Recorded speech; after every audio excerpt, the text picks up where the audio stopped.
वाढदिवस आहे. हम छोटा सा एक वचन उसका देखेंगे जो हम ज़्यादा टाइम नहीं लूँगी आपका। त्याचं एक छोटंसं वचन आपण बघू.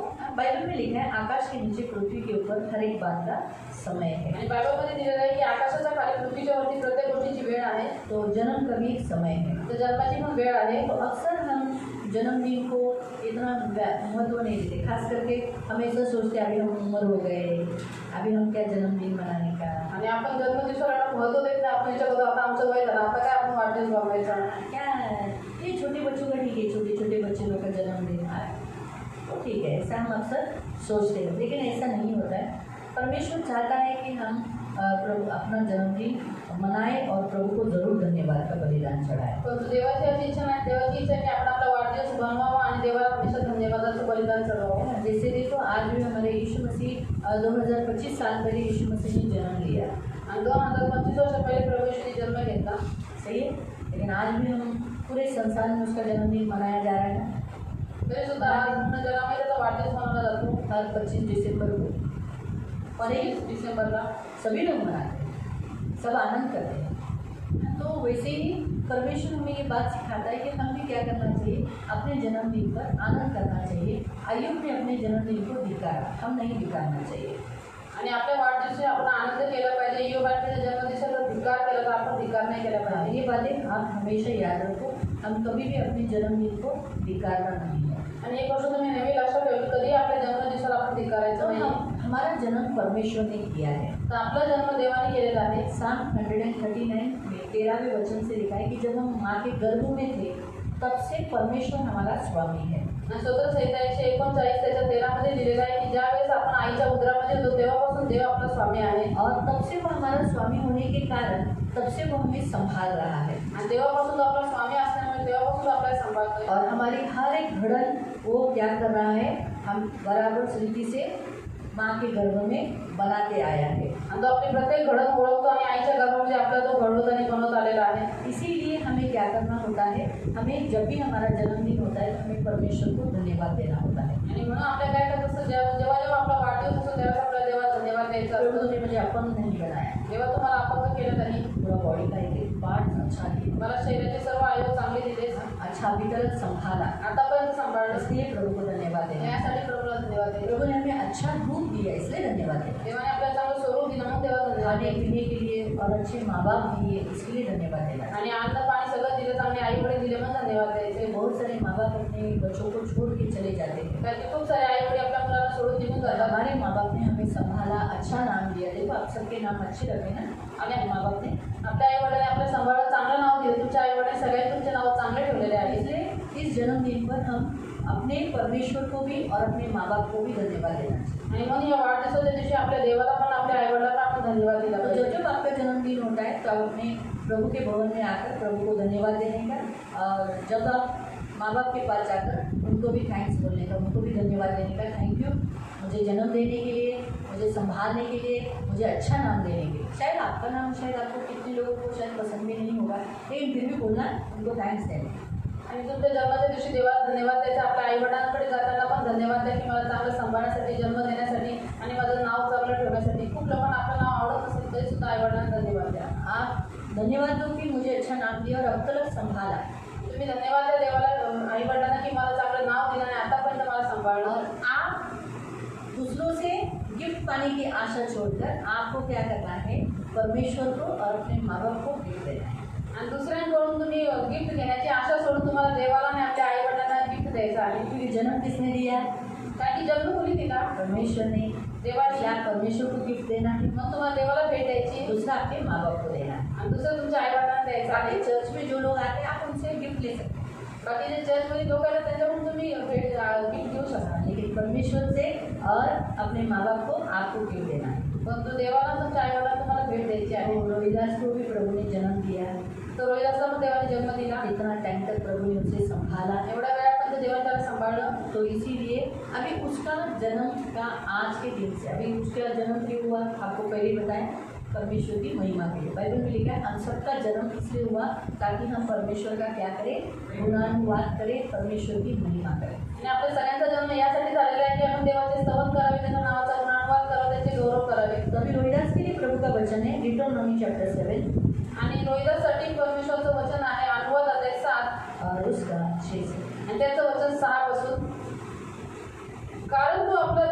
परमेश्वर याची पवित्र प्रजा आहे। हाँ, प्रभु का वचन कहता है, अभी प्रभु ने आज के इस दिन में तुझे कहता है कि तू परमेश्वर का पवित्र प्रजा है। प्रभु ने तुझे एक पवित्र प्रजा बोलकर चुना है, प्रभु का लोग बोलकर चुना है। तो तेरा परमेश्वर तेरा राजा है, तेरा परमेश्वर। आप भी इस वचन को एक्सेप्ट कर सकते हो। तो आपका सबका परमेश्वर राजा है और उसने आपको अंधकार में से बुलाकर ज्योति में लाया है, ताकि क्या कर सके। 1 पीटर चैप्टर 2 वर्स 9 में क्या करने के लिए आपको याजकों का समाज, पवित्र लोग, परमेश्वर की पवित्र प्रजा बोलकर आपको चुना। तुझे भी इसीलिए चुना। तो एक तो सारा प्रजा बोलकर, जैसे आज हम भारत की प्रजा है ऐसा नहीं, लेकिन हम एक अलग प्रजा है। तो रोहिदास, तुझे प्रभु ने अपनी प्रजा बोलकर चुना है। ठीक है, आगे। तू त्याची खास प्रजा व्हावेस म्हणून साऱ्या पृथ्वीवरील राष्ट्रातून तुझा देव परमेश्वर याने तुला निवडून घेतले आहे। हाँ, परमेश्वर ने तुझे पृथ्वी भर में जितने लोग हैं उनमें से तुझे चुना है। तो फिर से प्रभु तुझे जॉन चैप्टर में कहता है, परमेश्वर ने तुझे चुना है, तूने परमेश्वर को नहीं चुना। तो क्यों चुना? ताकि फल लाए। आज इसके द्वारा परमेश्वर दिखाना चाहता है कि देख इसका परमेश्वर कौन है, यीशु मसीह। रोहिदास के द्वारा ही तो आज दिखाई दे रहा है ना उसका परमेश्वर कौन है, बरोबर। जब लोग चलते हैं तो बोलता है हाँ मैं येशूकडे जातो ना, असं बोलतो आले आता येशू करायला लागला, बरोबर है। यांचा येशू आता घर बांधायला लागला, बराबर है। मतलब अभी जो भी वो कुछ भी करता है तो क्या आता है, किसका नाम आ रहा है, तो क्यों चुना? ताकि यीशु प्रकट हो जाए, यीशु उसके द्वारा दिखाई दे। तो पृथ्वी पर बहुत इंसान है, बहुत सारे इंसान हैं, लेकिन सभी लोगों को चुना क्या? वो सारे पृथ्वी भर के लोगों में तुझे चुन लिया, आपको चुन लिया, आपको चुन लिया, तुमको चुना। मुझे तो बहुत अच्छा लगता है जब भी ये क्वेश्चन आता है ना कि मैंने तुम्हें चुना है, तो मुझे बहुत अच्छा लगता है। क्यों? क्योंकि आपको मालूम है हमसे भी बहुत अच्छे अच्छे लोग हैं, सच है ना। अगर आप उनके साथ अगर अपनी तुलना करेंगे ना तो वो हमसे भी ज़्यादा टैलेंटेड है, ज़्यादा अच्छे हैं, और हम उनके मामले में देखेंगे तो हम बहुत बुरे हैं, बहुत बुरे, और हमसे भी ज़्यादा खूबसूरत है। लेकिन फिर भी परमेश्वर ने उनको नहीं चुना और हमको चुना। हमें सच बात है, प्रभु की बड़ाई करनी चाहिए। तो असंख्य लोगों में अगर आपके सामने देखो बहुत कुछ रखा है, बहुत कुछ, उसमें से चुनना ढूंढना तो बहुत हार्ड काम होता है। जैसे ये मैं बात बता रही हूँ, जब भी हमें सेवा के लिए किसी को चुनना होता है तो इतने लोगों में से किसी को चुनने के समय पर बड़ा तकलीफ होता है। तो हम सोचते हैं किसको चुने, तो प्रभु से प्रार्थना करते हैं। तो प्रभु बताता है ना, हमें तो चुनाव करने के लिए तकलीफ होती है, सही। तो वैसे ही इतने लोग हैं और सब परमेश्वर के आणि जेवढा जेवढी लोक आहेत सगळे देव सब परमेश्वर के, उसमें प्रभु ने तुझे चुना, तेवढ्या लोकांमध्ये देवाने उसने आपको सबको मुझको चुना, आणि त्याच्यामध्ये देवाने तुम्हाला मला सगळ्यांना निवडले स्पेशल प्रजा होने के, आणि त्याची खास प्रजा होण्यासाठी, स्पेशल लोग होने के। त्याची खास प्रजा होण्यासाठी परमेश्वराने तुझ्यावर प्रेम करून तुम्हाला निवडले। ह्याचे कारण ये नहीं लिखा कि तू उसकी प्रजा और निज जन है, आलेले ना ते वाचन, त्याची खास प्रजा व्हावी म्हणून साऱ्या पृथ्वीवरील राष्ट्रातून तुझा देव परमेश्वर याने तुला निवडून घेतलेले। ठीक है, हमारे हिंदी में लिखा है तू निज धन ठहरे। आपको एक प्रॉपर्टी है प्रभु की, धन यानी पैसा। अभी देखो आपके पास पैसा है, तर बाबा तुझ्याकडे पैसे आहेत, निकालो निकालो ना, आडा हाँ निकालो, जरा दिखाओ, कोई भी 10 रुपया हो, 20 रुपया हो, कोई भी हो, निकालो। ते पण असं काढ आहे ना, अहो कॉईन असलं तरी काढा, पण चालेल, पण काढा। हां काढला, अच्छा हे कुणाचे, कुणाचे ते, कुणाचे? नाही माझे, मी अशी बोलू शकते, बोलू शकते, नाही माझे माझे द्या द्या असं बोलू शकते, नाही भाऊ तुम्ही द्या, हे पैसे माझे, होईल असं? असं हो सकतं त्यांचे, तुमचे तसंच ठेवा पैसे। तसंच तुम्ही देवाची प्रॉपर्टी आहे, तुम्ही देवाचं धन आहात। आता बघा हे धन तुम्ही बघा, भाऊनी किती सांभाळून ठेवला तुम्ही, तुम्ही बघा कसं पाकिटातल्या आतल्या पाकिटात ठेवलं, भाऊनी कसं आतमधून खिशातून काढलं, काहींनी इथून काढले, म्हणजे एकदम सेफ जागेवर ना. पैसे कुठे? सेफ जागेवर, सुरक्षित ठिकाणी आहे ना. मग तसंच आहे ना, तुम्ही आहे ना देवाची प्रॉपर्टी, तसंच तू पण देवाची प्रॉपर्टी, हीच पैसा आहे. आमचं परमेश्वर की संपत्ति उसका नीच धन थे, यानी तुम नीच यानी खुद का, आप प्रभु यीशु का धन हो, जिसे प्रभु चोरी होने नहीं देगा, किसी के पास जाने नहीं देगा. तुम्ही प्रभूची संपत्ती हात दिला, प्रभू चोरी होऊन देणार नाही, कोणा दुसऱ्याकडे जाऊन ये तो देणार नाही. कागज का टुकड़ा है, ये तो इधर का प्रॉपर्टी है, इसलिए चला जाएगा. लेकिन आप ऐसे नहीं हो, आप कागज नहीं हो. तुम्ही कागद नाही आहे. आगे अभी हम हर साल वचन पढ़ें. परमेश्वराने तुमच्यावर प्रेम करून तुम्हाला निवडले. हाँ, प्रभु तुझसे बहुत प्यार करता है, इसलिए प्रभु ने तुझे चुना है. आप सबको भी प्यार करता है, इसलिए प्रभु आपको चुन लिया है. याचे कारण तुम्ही संख्येने इतर राष्ट्रांपेक्षा पुष्कळ होता म्हणून नव्हे. आप बहुत थे क्या? आपके लोग घर में बहुत लोग थे. आप खुद देखो ना, आपका मेरे भी घर में बहुत कम लोग समझे. सच है, हम लोग को ज़्यादा रिलेटिव नहीं है. आपको भी रिलेटिव है ज़्यादा, अभी भी है ना. हम बहुत संख्या में कम लोग हैं. प्रभु ने हमें इसलिए नहीं चुना कि हमारे पास बहुत लोग हैं, परंतु इसलिए चुना क्योंकि हमारे पास लोग ही नहीं. सही है. और फिर आगे, उलट तुम्ही सर्व राष्ट्रांपेक्षा संख्येने कमी होता. हाँ, पण परमेश्वराने तुम्हाला पराक्रमी हाताने दास्यगृहातून मिस्र देशाचा राजा फारो ह्याच्या हातून सोडवून बाहेर आणले. याचे कारण हेच की तुमच्यावर त्याचे प्रेम आहे आणि तुमच्या पूर्वजांना त्याने जे शपथपूर्वक वचन दिले होते ते पूर्ण करण्याची त्याची इच्छा आहे. आमीन. है ना. तो प्रभु जो वायदे अब्राहम को दिया, आप अब्राहम के वंशज हो, इसलिए जो वायदा किया कि मैं तेरे वंश को बढ़ाऊंगा, फलवंत करूंगा, पृथ्वी का अधिकारी करूंगा, वैसे वो सारे वायदे प्रभु तेरे जीवन में और हम सबके जीवन में प्रभु करेगा. इसलिए प्रभु ने चुना है. तो हमें थोड़ी, हम सब वाले, हम थोड़े लोग थे, थोड़े में हमको प्रभु ने चुना, लेकिन आज प्रभु ने हमारे घरों में संख्या बढ़ाया है. प्रभु तुझे भी बढ़ाएगा, बहुगुणित करेगा, संख्या में बढ़ाएगा. जैसे अब्राहम को बुलाया, कितने थे? 2 ही थे ना. तो उनका कुछ कबीले लोग थे, लेकिन बाद में कितने हो गए? 2 हो गए ना. जब ये मिस्र में गए तब कितने लोग थे? 7. बाद में कितने हो गए? लाखों लाख. आपको समझा? इन्हें तो वैसे ही प्रभु तुझे बढ़ाएगा, बहुगुणित करेगा और तुझसे प्रेम करता है इसलिए करेगा. तेव्हा मी लक्षात घे की तुझा देव परमेश्वर हाच देव आहे. तो विश्वसनीय देव आहे. जे त्याच्यावर प्रेम करतात, तो त्याच्या आज्ञा पाळतात, त्यांच्या हजारो पिढ्यांपर्यंत तो आपला करार पाळून त्यांच्यावरती दया करतो. हाँ, परमेश्वर तुझ्याबरोबर विश्वसनीय. तू जेवढा देवाबरोबर विश्वसनीय राहशील, देव तुझ्याबरोबर तेवढा विश्वसनीय राहील. देव तुझ्यावर करुणा करेल. आणि जे त्याच्याशी वैर करतात त्यांच्या डोळ्याच्या समोर देव त्यांचा काय करेल? नाश करेल. पण देव तुला वाढवत राहील. हे देवाचं वचन आहे. आणि तुला देवाने एक दुसरं वचन दिलेलं आहे. आजपासून तू तुझं तोंड उघडशील आणि देव त्या तोंडाला भरेल. तुझा मुंह मांगा, हिंदी में ऐसा लिखा है, तू मुंह खोलेगा और परमेश्वर तुझे मुंह मांगा वरदान तुझे देगा. मैं वही वचन बोल रही थी, मुझे सुबह प्रभु ने बताया था. मैंने पूछा था प्रभु कोणतं वचन घेऊ, ते तर मला प्रभूने कालच दिलेलं. सकाळी मला एकच वचन आहे.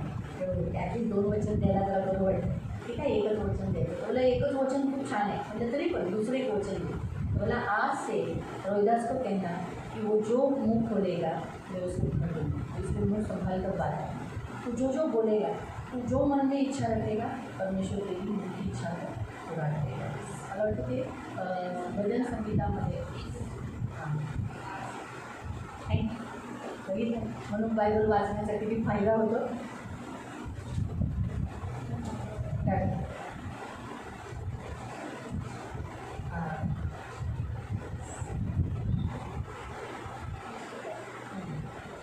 तुला मिळालेल्या तारणामुळे आम्ही उत्सव करू, आमच्या देवाच्या नावाचा ध्वज उभारू, तुझ्या सर्व मागण्या परमेश्वर पूर्ण करू.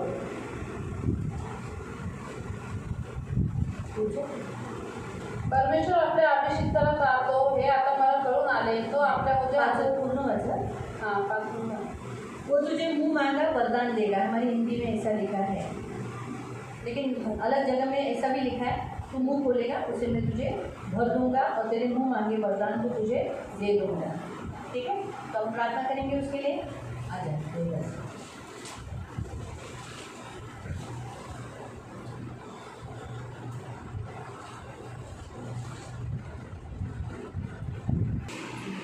पवित्र करुणामय प्रेमी पिता प्रभु यीशु के नाम से प्रभु हम आपके सामने आते हैं। मेरे महान पवित्र सेनाधीश पिता रविराज को प्रभु तेरे हाथों में देते। प्रभु आपका सर्व सामर्थ्य लघु प्रभु उसके ऊपर लगा करके पिता पुत्र पवित्र आत्मा का अधिकार घोषित करते, आपके नाम से इसे आशीषित करते। ये फूले फले फलवंत हो जाए, बहुगुणी हो जाए, संख्या में बढ़ जाए, ये आशीष की घोषणा करते। और प्रभु जब वो माँ के गर्भों में था तभी से तुमने उसे चित्त लगाया और प्रभु तभी से तुमने उसे बुलाया तेरी सेवा के लिए, ताकि नित्य तेरे सामने खड़ा रहकर नित्य तेरी सेवा में कमर कसकर प्रभु खड़ा रहे, लगा रहे। तो प्रभु तेरे आने तक ये करते रहने के लिए मदद करना, प्रभु इसे आशीषित करना। तूने इसे बहुत प्रेम किया, तूने इसे चुन लिया प्रभु, जगत बनाने से पहले प्रभु तूने इसे चुन लिया और प्रभु आनंदों से तूने इसे स्वर्गीय स्थानों में आशीषित किया। मैं आपका लघु लगा करुणा दया मांगती हूँ, छेदा हुआ हाथ मांगती हूँ प्रभु। और डिटोनॉमी चैप्टर 7 का प्रभु वचन अधिकार स्थान में इसके ऊपर रखित करो। जो जो प्रॉमिसेस तूने आज से दिए हैं प्रभु, वो सारे प्रॉमिसेस ही अपने जीवन में पूरी रीति से पाएगा प्रभु, और ऐसा ही होगा प्रभु। और मेरे महान पवित्र पिता, आज सुबह जो वचन तूने दिया कि तू मुँह खोल मैं उसे भर दूंगा, तुझे मुँह मांगा वरदान मैं तुझे दे दूंगा। तो यीशु के नाम से मेरे महान पवित्र पिता, आज से प्रभु ये अपने मुँह के द्वारा जो बात तेरे सामने रखेगा वो पाया है नहीं पाया जरूर देखेगा। वैसे भी प्रभु इसने खुद भी अनुभव लिया है, जैसे पहले यमुना की पत्री में लिखा है ना कि हमने जो भी मांगा है हमने पाया है कि हमारा सुना गया है। आगे आज से तो ज़्यादा भी पाए। धन्यवाद देते किताब का लघु लगा के प्रभु अभी 26 साल का हो गया, इसको बुद्धि ज्ञान देना, आंखों के बुद्धि के समान समझा देना, भविष्य की रक्षा करना और प्रभु इसकी घर में संख्या बढ़ने के लिए तो सहायता करना। अभी तुमने प्रॉमिस किया है तो प्रभु जो थोड़े हैं अब बढ़ने के लिए तो कृपा प्रदान करना। प्रभु रक्षा करना, अनुग्रह करना, पाप का अंधकार की शक्तियों का प्रधानता होगा, हाकिमों का अधिपति का न्यायों का मूर्ति पूजा जागरूक नगर विशाल तिरस्कार व्यसन मृत्यु श्रापों का इसके ऊपर अधिकार नहीं। इस पर पिता पुत्र पवित्र आत्मा का अधिकार है। आपके बाहुबल में सुरक्षित रखना, दया रखना प्रभु, और जल्दी से जल्दी प्रभु पवित्र पिता या अपने घर में प्रभु रहने के लिए योग्य होने के लिए तो सहायता करना, प्रभु रक्षा करना। कोई भी जाल चाल में या किसी शैतान के फंदे में फंसने नहीं देना, रक्षा करना, अनुग्रह प्रभु सारी कली से उसको आशीषित करें। प्रभु तेरे भवन में आनंद की भरपूरी आनंद से भरने की सहायता करें, यीशु के नाम से।